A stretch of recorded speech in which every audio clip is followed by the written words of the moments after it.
there are certain kinds of transfers which in our normal language, normal understanding, common sense, logic tells us they are transfers, but they have been specifically excluded from the definition of transfer under the Act.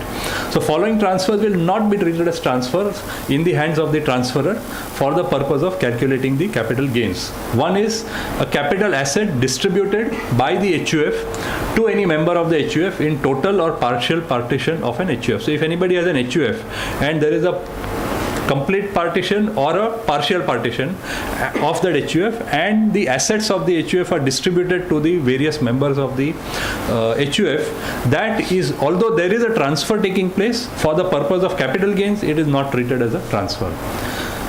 Most important, which you must keep in mind because it has an impact on several things, is that transfer of a capital asset under a gift or a will or an irrevocable trust is not treated as a transfer. So, often the question comes up that I am giving a gift to my wife, or I am giving a gift to my parents or to my children. I am gifting my house, or I am gifting 1 crore rupees, or whatever it is. Will that be treated as is there any tax implication? So from a capital gains perspective, there is no tax implication because that transfer is not treated as a transfer under the Income Tax Act for the purpose of capital gains. Conversion of any bonds, debenture stock, deposit certificate of a company into shares. Long back, those who were having those NCDs of Reliance Group, H series, J series, I series, whatever, all kinds of series were there which were converted into shares. The act of conversion of those bonds, debentures, etc. into shares is not treated as a transfer under the Income Tax Act.